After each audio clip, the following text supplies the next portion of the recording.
తాజా వార్తలు వార్తా కథనాల కోసం సబ్స్క్రైబ్ చేయండి స్వేచ్ఛ టీవీ ఫ్రీడమ్ ఆఫ్ వాయిస్.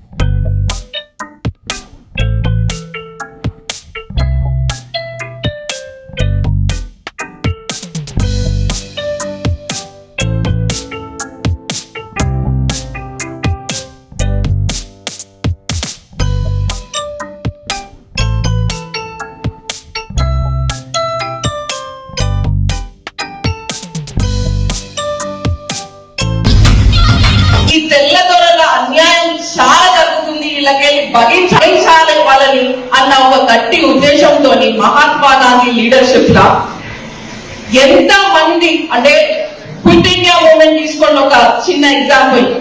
ఈ తెల్లదొరలని భరించాలా, అట్లనే ఒక 60,000 మంది దాకా జైలు పాలైంది.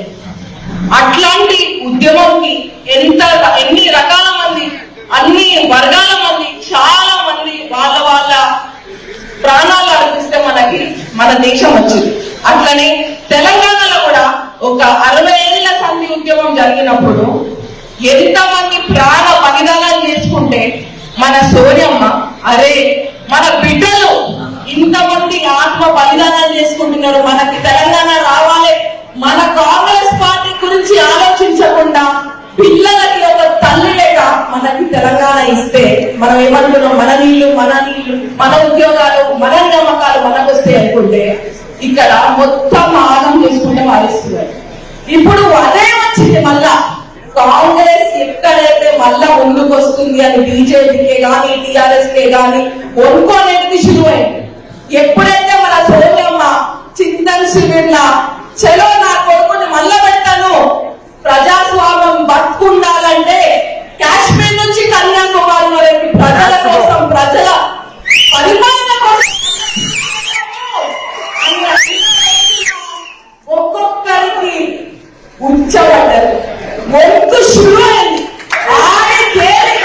అటువంటి తల్లి మనస్తత్వం ఉన్న మన సోనియమ్మ మీద ఈడీ కేసు వేస్తారా?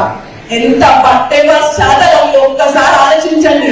మనం తెలంగాణ గడ్డలో ఉంటున్నాం అంటే ఒక ఉద్యమ గడ్డ, మునుగోడు కూడా ఒక ఉద్యమ గడ్డనే మర్చిపోతున్నాయి. రజాకారులను ఎట్లా తరిమి కొట్టినామో మళ్ళా అదే రాజకీయ వ్యూహం మళ్ళా చేస్తున్నారు. బీజేపీకి తెలుసు, టిఆర్ఎస్ కి తెలుసు, రేపు వచ్చేది కాంగ్రెస్ ప్రభుత్వం అని. దానికోసమే ఇక్కడ ఒక్కొక్కరిని ఒక్కొక్క పాము లేక పైసల కోసము పదవి కోసము గుంజుకుంటున్నారు. కానీ కాంగ్రెస్ భయపడదు, సోనియమ్మ భయపడదు, మన కాంగ్రెస్ కుటుంబం భయపడదు. తెచ్చుకోండి మళ్ళా రజాకులతో ఎట్లయితే మనం పోరాడినామో, మళ్ళా మన తెలంగాణ ఉద్యమం కోసం ఎట్లయితే పోరాడినామో, స్వతంత్రం కోసం ఎట్లయితే పోరాడినామో, మన ముందు మునుగోడు మన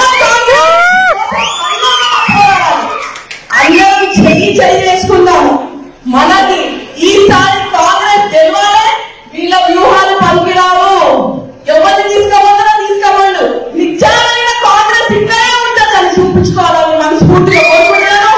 మనము గెలవడము ప్రతి ఒక్కరికి చెంపదమ్మ కొట్టినట్టు చూపెట్టాలని ఐక్యమత్యంతో మన లీడర్లే కానీ సోనియమ్మలే కానీ ఏ డిసిషన్ తీసుకున్నా కానీ అందరం ఒక సైనికులుగా పనిచేయాలని నేను ఈ వేదిక మీద ఉన్న అందరికీ పేరు పేరు చెప్తున్నాను. అన్న తమ్ముళ్ళు అక్క చెల్లెలు నేను కూడా మీ అందరితో పనిచేస్తాను మనస్ఫూర్తిగా కోరుకుంటున్నాను.